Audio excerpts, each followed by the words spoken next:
Hello and welcome to Set Talks, the podcast that helps you navigate and connect with the Denver film scene. We're still talking about the 48, so we have the winner of the 48 hour from last year, Brad Stabio. Brad is an award-winning filmmaker, independent filmmaker with 25 years of experience in the film, documentary, and television production industry. Brad and his team have produced, directed, and shot and edited hundreds of films about people, places, and things to stir emotion and create conversation with an emphasis on great storytelling. Yeah, that's my website spiel, but That's yeah, right. yeah, I'd say we've done over. I've directed over 25 short films, some of which have done fairly well, and then, that's the hundreds is within my business of 25 years. It's like lots of films and videos and stuff like that. Yeah, totally. Which is, before we get into the 48, let's just start there. Give, what is your media production experience, video production experience, and then ultimately what ended up leading you to doing the 48 and Yeah, so I started out, not knowing what I wanted to do, going to college, took an elective film class because a friend of mine had, and I was like, that sounds cool. And I have a background in a lot of performing arts and theater and voice, but it wasn't something I wanted to do as a career. So once I took a film elective, that was it. I was like, I was on the road to doing film in some way, and I really took to editing. So I came out of film school and worked for a production company for a couple years and started building a lot of clients that I was bringing them, and they wouldn't pay me more. And I was kind of like, okay, I'm going to go on my own. I was at 25. And so then I just started Stabio Productions, and mainly it was as like editing projects, etc., and for clients, and just slowly building the business, and then started shooting stuff as well, and just slowly built the business that way here in the market, in the Denver market. So, but try to keep it as diverse as possible. It's not a huge market, and I'd say I'm kind of in a medium spot where I'm scalable. So I have some clients that are, nonprofits and lower budget. And then I also have clients that I do full commercial work for, documentaries, promotional videos, all kinds of stuff. So just try to do as much as possible. And I have one employee, so. Oh, wow. Okay. Yeah. And you started in college. That's cool. And just said, this is for me, and never looked back from there. Yeah, no, I was, after I took that first course, I was like, this is it for me.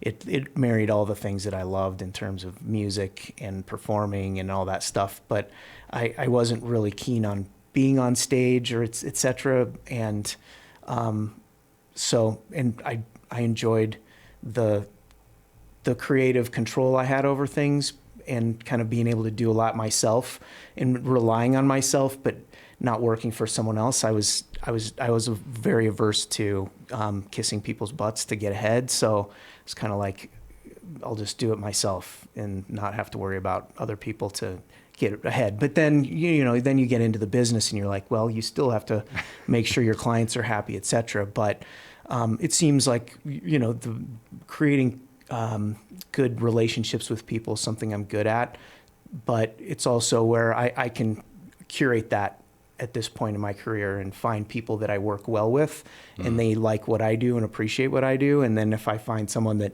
I don't really gel with, then I usually back off from them after a project, because it's just not worth the time. Sure. So, yeah. But yeah, so that's kind of how I got to where I'm at. And then in terms of fast filmmaking, we didn't really know about the 48, but I got in as a filmmaker. I became friends with a local comedy troupe, and they used to have they're called Rattlebrain, and they had a sketch comedy show. It was underneath the clock tower downtown, and they totally renovated it, and I got to become good friends with them. And I finally was like, you guys are writing some really funny stuff. Let's start making films out of it. Yeah. So we started doing that and had a great time.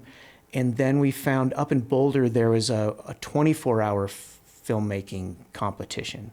And that was back in tape, everything was digital tape, and it was all in camera. So you had to make a film in 24 hours, and it all had to be in camera edited.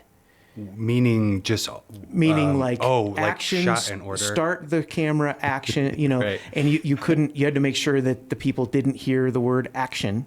Yeah, no, I so- did that when I was a kid. Right. Like, because I didn't have an editing software. Right. So it was really interesting because we had to make sure, you know, I got really good at the timing. Like, okay, I'm going to count down and I'm going to go 3, 2, and that's when I'm going to hit the button. And then you're starting your action. Right. Right, And so, right. you know, we would do it and when we'd have to rewind the tape and you'd have to make For sure. a take two or Yeah. yeah, and, you yeah. know, But then there's like a little hiccup that happens when you do that. I feel like if Well- you try to, or if you don't get it just right, you can kind of. Right. So like you had to, because tape had the control track, you had to make sure you let it roll a little bit after the take and then you'd rewind a little bit and you couldn't rewind too much or else you'd go into the previous take and you'd have to go back. You know, it was interesting. Yeah. But we did pretty well with that. We did it 3 years and I think we won all 3 years.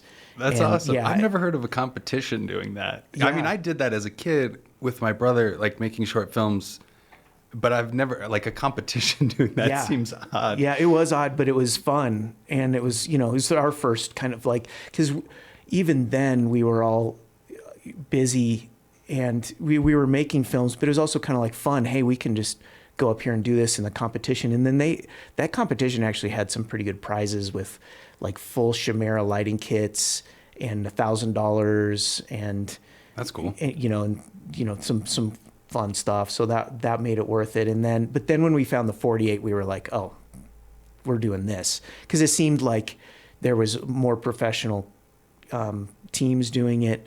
And so we did it for a couple of years and did okay. Our second year film was called Cursed. We were doing we had cop buddy film and our main actor on a chase scene tore his ACL in the middle of it. Oh boy. Yeah. And then we were like, well, what do we do? Well, let's recast so that his part is another person. And, you know, and we started from the beginning again. And then the other main actor jumped over a wall and broke his arm. And then we're like, okay, we're done. And then Yeah. I was going to say right? he might just kind of But quit then it was at like that point. 3 PM. We had taken both of them to the hospital, and then we decided that we would make a documentary out of it, and like actually do the behind the scenes of what actually happened, which turned out really good.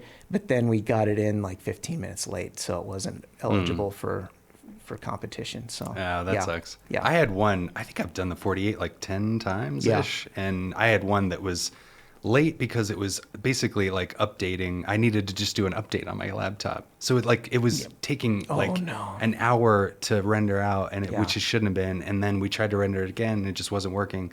And then we ended up being late, shut the computer off, turn it back on, and it had this update and it rendered out in like 10 minutes. Yeah. And then the 48 guy was like, they had a horror one in Cleveland, was like, if you would have gotten this, I shouldn't even say you this, if you would have gotten it in on time, you would have won this. Yeah. Like, but anyway. Yeah, we had some people say that about our Cursed one too, because no one believed us. They thought we made it all up.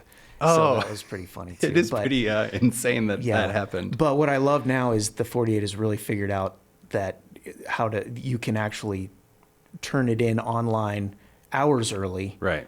And then keep submitting versions up until the deadline. Oh, I didn't even think about that. But that's a good point. Yeah, it's really nice. So well, we'll have to have you back on to talk about your production company. I'd love to talk more about that. But yeah, talking about the 48. So just to backtrack a little bit, for people that don't know, you know, can you walk me through what the 48 is, the elements, the time frame, you know, the pulling genres out of a hat, you know, just kind of give soup to nuts, like for people that don't know what's the 48 hour. So the 48-hour film project was it's a 2-day filmmaking competition, and by 2 day I don't mean during 2 days during the day. I mean 48 straight hours of filmmaking. And so what you get is, you know, I think in Denver we've had anywhere from like 30 to 65 teams depending on the year, and you're competing against all these people, and it's all ages. There's been high school kids all the way up to elderly, you know, people working with their grandkids and things like that. Anyone can join it. And so what you do is you show up on a Friday night and there's a kickoff meeting and everybody gets a genre at 7:00 p.m. You pull a genre out of a hat and you get 2 genres and you can choose either of those genres. So you could get horror and musical, or you could get cop buddy film and musical, or and you can either combine them or you can use one or the other. And then you can just throw out the other, but you have to use one of them to prove that you shot it within the 48 hours. And the other things that you have to use to prove that you shot it within the 48 hours is a prop, a line of dialogue, and a character. So they'll give you those as well that day, and everyone in that city gets the exact same prop, line of dialogue, and character. And you can use those however you want to, whether it's literal and part of the story, or we usually like to have, like one year it was a broom. People walked into a house and you saw the broom in the back corner. Or there was a lamp and someone opened a trunk and there was a lamp sitting in there with a whole bunch of other stuff. So we usually try to make it not as literal, but some people use the prop to great humor and fun too. So, yeah. Right. Yeah. So as I said before, you did win last year. Yeah. Which is a big part of talking to you about this. Yeah. So, what do you remember, like, what were the elements last year? And ultimately, tell us about the film you made, The Movement, and so elements, genre, So what led to that? My biggest problem is I have to try to not mix it up with other 48-hour films. But so our genre was thriller, suspense, I think. And and our character, we used it as one of the, I can't remember the name, but it was, but usually it's a male and female first name. Oh, right. It's like Mike or Micah Jones or something like that. And then it's like an occupation, I feel like, usually, or something like that. Yeah, right. Like this one was, I can't remember the name, but it was the occupation or purpose was newcomer. They had to be a newcomer. So we used it as the new person in the office. Nice, yep. And then tomato was our prop. Oh, really? Yeah. Cool. And then the line of dialogue was, let me just think real quick. It was, here, let's just keep talking. I'll think. Oh, no problem, no problem. So, but anyways, you just have to make sure they're in there, and it's fun. Cool. No, so, a big part of the 48, I feel like, is like pre-production and planning, whether it's like location, your team, having a good editor, like, and kind of game planning, potentially like passing cards off on set and that sort of thing. But just, focusing on the pre-production, how did you go about doing that for the 48? So you have to be careful because you can do some pre-production but you can't necessarily do anything in terms of story. You can't say, we're shooting in like one year we shot in a junkyard, but you can't have a story set in a junkyard already ready to go. We usually have, I tell everyone that's involved, our principal team, okay, everyone look at the genres, hit up your friends that have, let's make sure we have a coffee house. Let's make sure we have a ranch or something that could fit a Western. Think of locations that we could use, and then the same with actors. We call as many actors as we can and give them a heads up that we might be using them. But I usually just tell them, if you don't hear from me by midnight on Friday, you're not in the film. Oh, really? Because we don't have time to call everyone. Sure, right? Sure. So it's kind of like we have our main 3 or 4 actors that we know that are always, I use the same people every time, it seems like, because they're great. But you need some backup people, and sometimes you need some really good people that might work as leads based on your story and what might fit. An office, I feel like, is a pretty versatile one. I've done that twice on the 48, where I had an office space to use. And it's like, well, we have this space. We're going to figure out some way to use this office. And just because, I don't know, it could be doubled as a lot of things. I mean, are people going to... You need to watch the film before we do this because there's some spoilers. But so like with this one, we did not know we were shooting in that office building. Okay. But it was an office building of a client of mine, and one of the writers was the client. So we usually get together right after the kickoff meeting, the whole team, and just have dinner and talk and brainstorm a little bit. And then I like to pare it down, so because sometimes it works and we've come up with some of our best ideas with the group, and sometimes there's too many cooks in the kitchen, right, and it doesn't work out, or there's just no one's really clammed onto that idea. So regardless, it always weeds down to 2 or 3 of us writing. Kirk, who's my co-producer for all these years, he's usually the main writer as well, and it's usually me and him and a couple other people that go and write and like really fine tune it so that there's not a lot of people to, it's like you need to have it focused. Yeah. I've had that too, where if you get too many people involved, it just, and you start to it takes too long. Like you can't. And we've had years where we've gotten in that trap before too. And it's like, here's our editor, graphic artist, chiming in on what he thinks the story should be. And it's like, I value what they say, but it's like so off base. You're like, no, this isn't gonna work. So we walked into this, we were like, well, let's go brainstorm at the office because it was close to where we had dinner, and it's a really cool office building. And we thought, well, maybe we could shoot there, but we don't really have an idea. But as we were riding the elevator up, my client and friend said, you won't believe what's going on in my office right now. And he told us the story of... So this is based on true events? Yes, it says based on true story. It does? Oh, I forgot about that part. No, I'm just joking. Did it? It does, like right before, it's in black before the Which I probably just assumed that was a joke. Like, yeah, right. And kind of forgot about it, but yeah, okay. But he's like, you won't believe what's going on. He's like, there's a mystery pooper. He's talking about how he's going to the security guard at the front desk and asking for like people's login and who's doing it and stuff. And Kirk immediately goes, that's our story. And we're like, yes, that is it. And like, as soon as that spark hit, we were writing. That's awesome. And so we kind of like roughly rough out the script ideas and the storyline. And then Kirk goes to town and cool. He just goes for it, runs things by us. And then he and Mike worked a little bit. And then I'm working on shot lists and calling people and okay. Well, before we dive into the details of the shoot, like in terms of like crew and stuff outside of the actors, the location, do you kind of have a particular, idea behind like who you really need for your crew? Like I always try to have at least like an assistant editor. A lot of times I end up editing it, but like I always try to have an editor that's at least like we're passing off cards by noon or whatever it is, like for them to start organizing footage. Yeah, I think having 2 people for the edit is huge, whether it's 2 people doing the full edit and one. Sometimes I've had another editor start it before we're done shooting, or even just right after we're done shooting and work through the night. And then I get a little bit of sleep and I wake up at like 7 a.m. and go in and edit, or an assistant editor to at least log things. And so that's what we had this year was someone was on set with a laptop logging from like 5 o'clock till we finished shooting at 3:30 in the morning.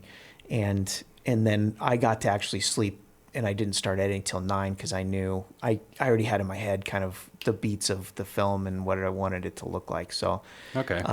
What about cinematography, sound? Cinematography. So, I work with Brooke Aitken, and he's a local cinematographer, but he and I went to film school together, and he's shot I think he's shot every single short film I've ever done.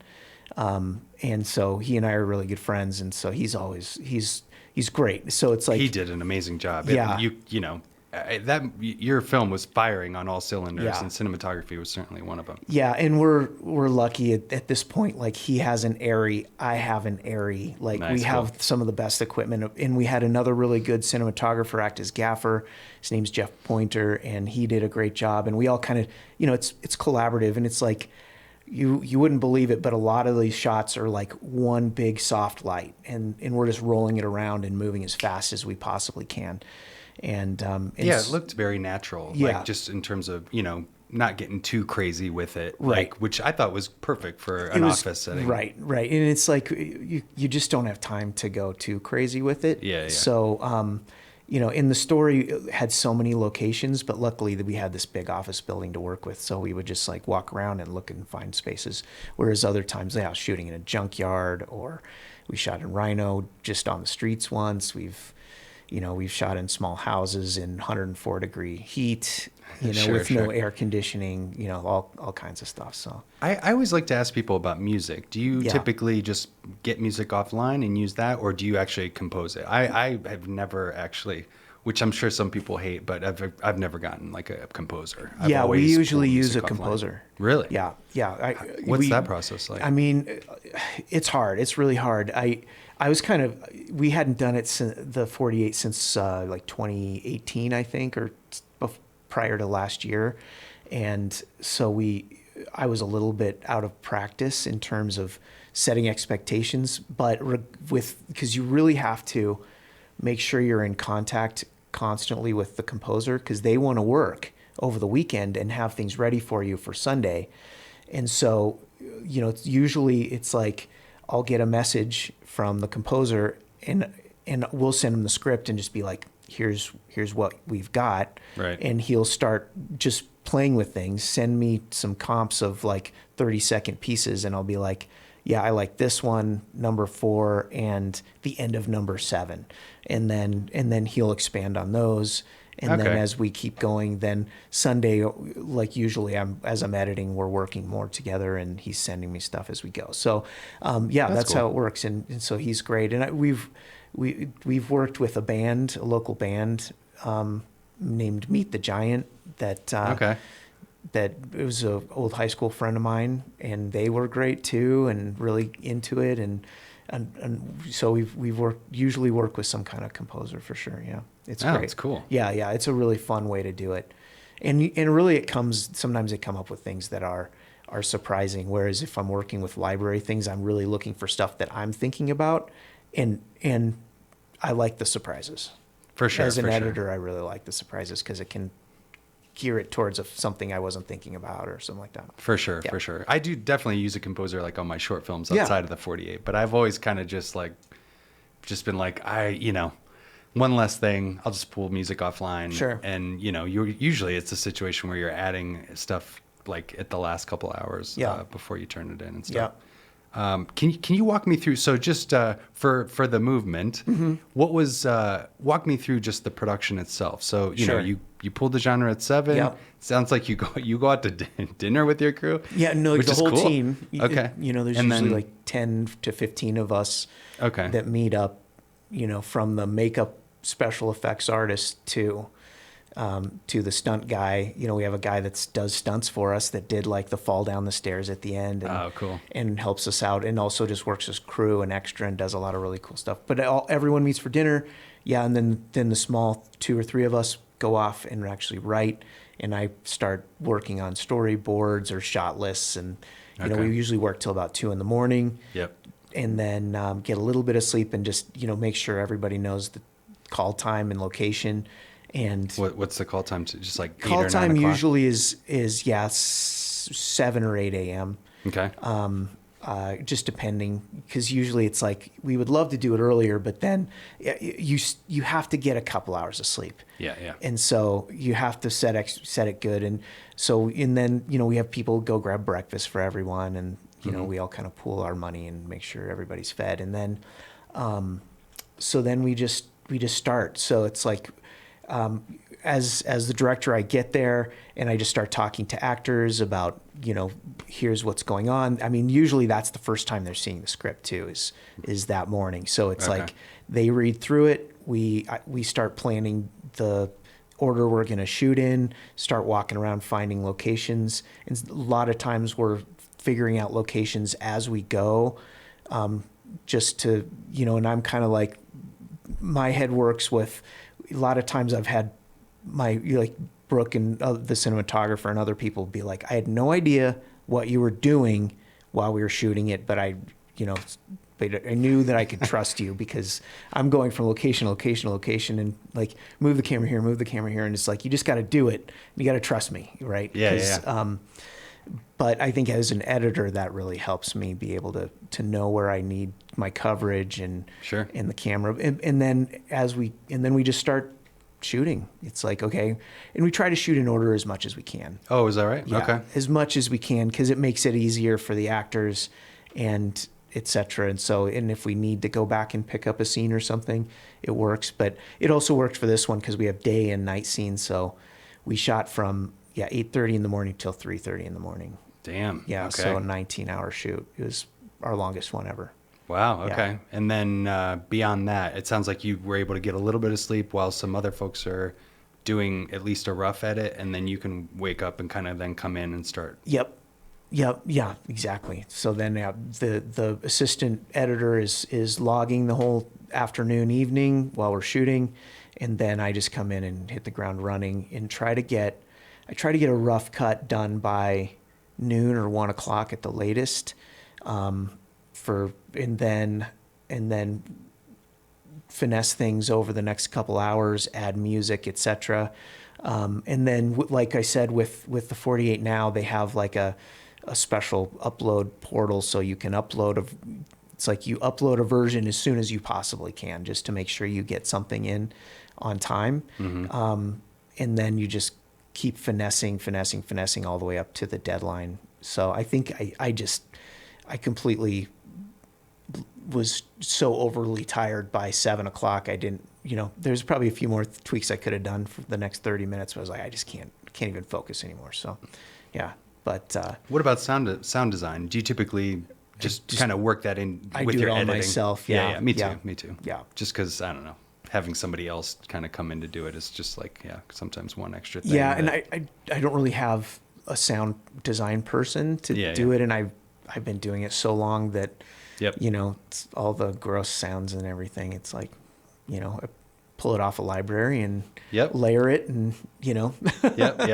Yeah, I'm with you on that. Yeah, totally. So can you talk? Something that I think is just so important with any film, and 48 included, is like the vibe on set. And you talked about feeding people well. I am like really hardcore about that, like feeding people well, because I don't know, I've been on some sets where it's like they're like, oh well, we weren't even fed, and it was just like such a drag. And it's like, if people are coming together to help you make your film, like keeping them fed, and but like the vibe on set, is it pretty stressful because it's a 48, or no? We have a blast. Yeah. I mean, even at hour 19 and we're wrapped, no one wanted to leave, and everyone's taking pictures and that's awesome, and wanting to hang out longer. And so we're finally like, we've got to go, like we've got to leave. But it's become a family. We've been doing it so long together, and everyone's, regardless, most of us have creative jobs, but you know how it is. It's like when it becomes something that's your own, and you're working with all your great friends on, it just becomes something more special. And that's really why we do the 48 is we don't care how it turns out. I care how it turns out, but at the same time, it's kind of like, let's do this to do something together. Sure. And if I find if there's someone that doesn't gel, they usually don't get asked back. Sure. Yeah. Right, so it's like the vibe's got to be good, and if you got to be positive, and everyone's working toward a common goal. And if you're stressed about that, about the time, or there's a lot of things to be stressed about on a set. Sure. And that's why you just need everyone to enjoy themselves and for sure and be, but I think part of that is like everyone has buy-in, everyone has a voice, and we're all here to collaborate. It's not just one person doing this. And I'm there I want to be there to facilitate that along with Kirk. He and I are like really big on making sure that everybody's happy. And if someone's not, we work it out with them and make sure they are. So do you have an approach to kind of setting those expectations up front? Because sometimes with a 48, although it sounds like you've been working with the same people quite a bit, so maybe you don't deal with that. But if someone comes in with sort of an ego or something, like, I think as a younger filmmaker, when we first started, I would make sure at the beginning to just have a talk with everybody. Yep. Because, it's like you're working with a lot of creative people that want to have their voice heard and have good ideas, but at the same time, you have to, it all has to be focused on one goal. And so it's like, hey, everyone, I'm so glad you're here. If you have ideas, please just approach me. we can't have 5 people telling the actors what to do and things like that. And, Right. you know, let people know it's like, you know what, there's me and there's Kirk. And other than that, like if you tell Kirk something, he'll tell me if I'm busy, you know, or something like that. It's like, it's good to have that partner that other people know and trust. But then over time, it's like, especially as you make films that win awards and people are really happy about and proud to show their friends and their family and share online, et cetera, then, and you have the buy-in, then it makes it just easier and people are a lot more excited to continue working with you. Sure, Yeah. sure. What was, the best moment during the shoot that you had on this one in particular that, I don't know if it was like something that really came together or something that maybe an actor ad-libbed or something that you guys were like, oh my God, that's excellent. Like, what was the best moment of this 48? I don't know. I think for me, the best moment was that end of the last 3 hours when we were like, the actors were all having to wear really uncomfortable shoes and they were dying and everybody's tired, but you know, it's like the camera rolls and everyone was on. And there was a point where, you know, and I'm really fried, but at the same time jazzed. And we were still like, I think that one shot, the bird's eye shot when they're walking in to to do their stakeout and their boss is walking up the stairs and they're coming through. And we got that shot and I was like, that was just so awesome. And I was just so thankful for everyone's real commitment to it.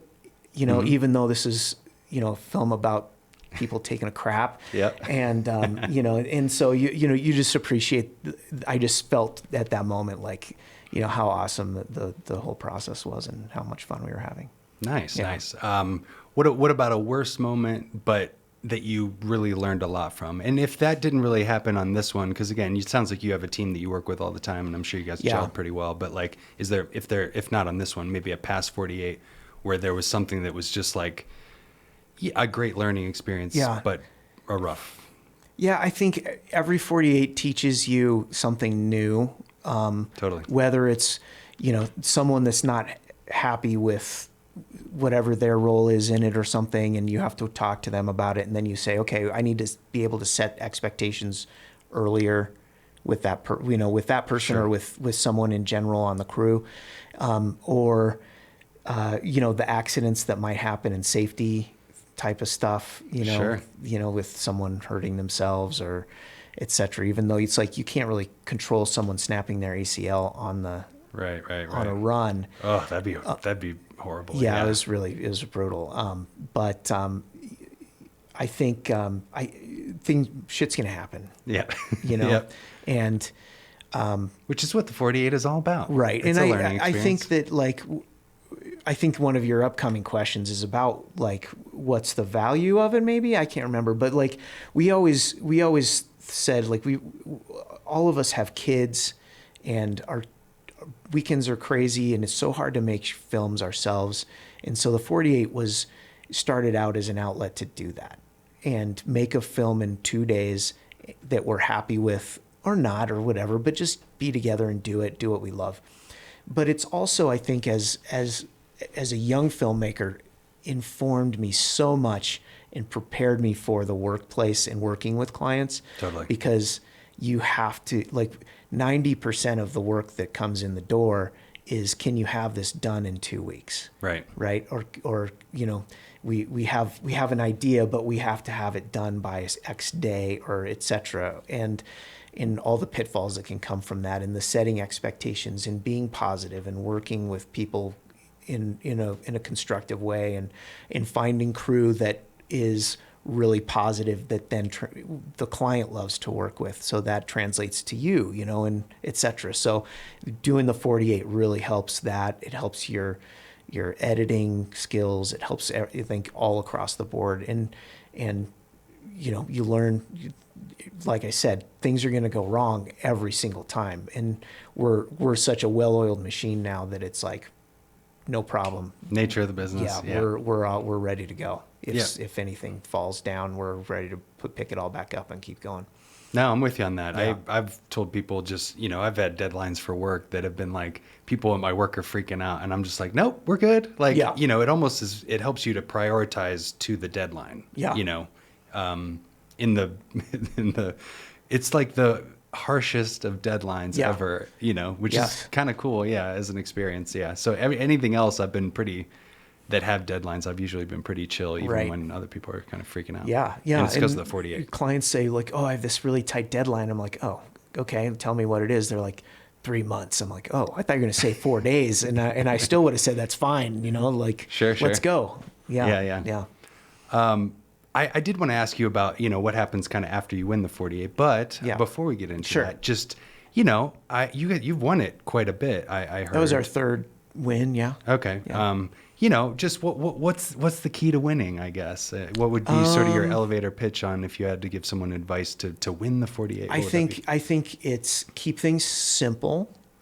I would try to avoid the pitfalls of, I think comedy wins really does a really good job if, but I think it's like, try to find people are the big part, number one big part. It's like, find people that you really work well with and that you trust. I think that's a big part of it. And then, cause you have to have fun, creative people. And, I'd say don't be like, you can't be a dictator. Right. That doesn't work because everyone's on the 48 in order to have fun and be part of a team and have input. I think that input part is so huge. And if people don't have input and you're just saying, no, it's my idea, screw you, it's just not going to work out. Totally. And then I think that like, I personally tell people like, try not to take some of the things the 48 gives you too seriously, because a lot of teams fall into a pitfall. Like, if there's a character, they'll make their entire film about that character. Mm-hmm. And sometimes it makes it so that the creativity isn't quite there because they're so focused on Gavin Johnson, mayor, right? Like, right. Okay, well, the whole film is about Gavin Johnson, the mayor.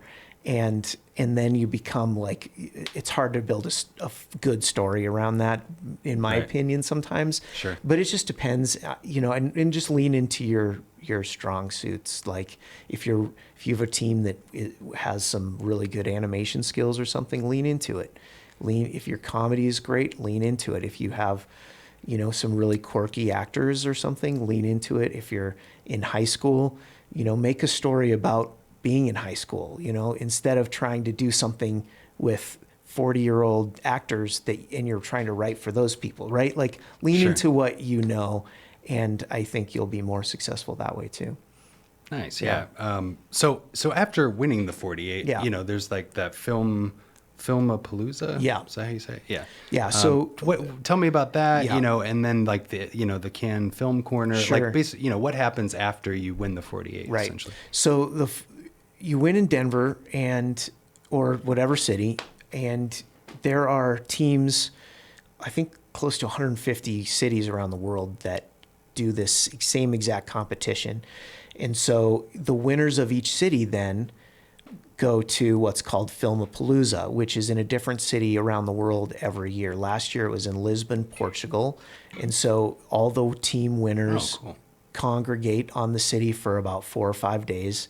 And they have, all kinds of really cool panels and things that you can do. And then, like 3 days of showing all the city winners, and then a final awards day where they everyone gets their city awards, and then they announce they announce the teams that are going to go to the Cannes Film Festival, and then they announce the top 3 teams. And what ended up happening with your film? And so we came in 3rd place internationally out of, I think, close to 150 city winners. And what's really fun is that the 48-hour film project has a partnership with the Cannes Film Festival. And ever since, I think they've been doing this for maybe 12 or 13, 14 years, where the top 10 to 20 films will then get screened at the Cannes Film Festival as part of the Short Film Corner. Now, what the Short Film Corner is an outlet so that filmmakers from around the world, you can pay like $100 and submit your film to the Short Film Corner, and it's a place within the Cannes Film Festival with like 50 computers, and film market people will go in and watch short films and then buy them for maybe their streaming service or a film festival, et cetera. Like a lot of programmers for festivals will go there and watch short films, et cetera. So, but then it also gets screened as like a kind of a private screening that's attended by the 48-hour film people that come and watch to their film at the Cannes Film Festival. So that's awesome. Yeah. And you get to like get a pass and walk around and see the celebrities walk the red carpet and do all that and get some access to some films if you do it right. It's kind of a weird process, but. Well, you had mentioned that before we jumped on the podcast, is like, you know, you didn't go this past year, but you've been before, and that you went to like this thing after where they had basically like booths and stuff that you could talk to film producers and stuff. An entire separate but just as big or bigger part of the Cannes Film Festival that they don't really talk about is the film market, which is the Marché du Film, it's called, and it's a giant convention center filled with booths that are I would say that like Paramount doesn't have a booth there, but A51 might, or Blumhouse might, or, some of the smaller. And then there's also like, back when I went in 2011, it was like straight to DVD production places, that were making, That's cool. cop serial films and stuff like that. But, it was cool. So you can, if you ever make it, I suggest you have a feature length script, and you take advantage of that access with your pass, and you set up meetings with people, and you can talk to industry professionals, and they can give you advice, and everyone's really cool, and they really, really loved that I was just doing it just to go talk to people and get to know them. And I even had one person when I first walked in say, "What are you doing here?" And I was like, "I have no idea." And they said, "Well, this is what you need to do. You need to start making meetings." I was like, "Okay, let's do it." So, and kind of walk me through it. So it was but it's a really cool atmosphere and really fun. So it's, and a great perk of winning the 48. So make a good film, people. That's awesome. Yeah. And then have a feature-length film script ready to go. Totally. And shop it around to people. Yeah, or a really good idea, and they'll be like, "Here's my card, send it to me, and we'll let you know." I mean, it's the industry. You have about a 1 in probably 100 chance of someone even liking what you write or something, or being interested, but it's worth at least trying. And so yeah, it's cool. It's a cool atmosphere. The Cannes in that time is really fun and interesting and cool to be a part of. We kind of touched on this, but maybe just one more time before we close out here. Why is it such a good learning experience, the 48?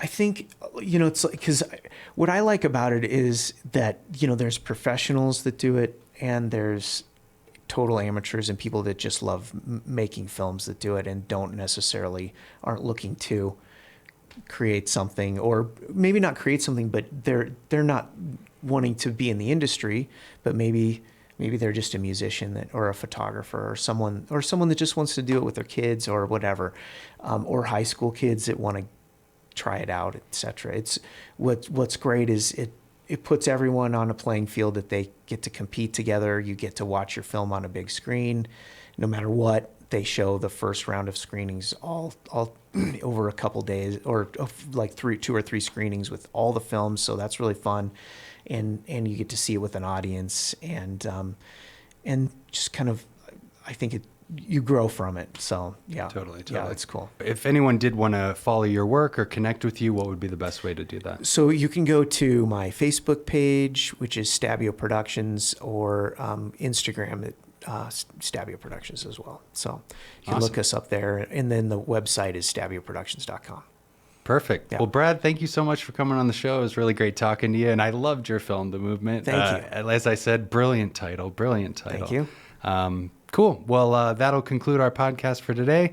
This is Set Talks, the podcast that helps you navigate and connect with the Denver film scene. Thank you for tuning in.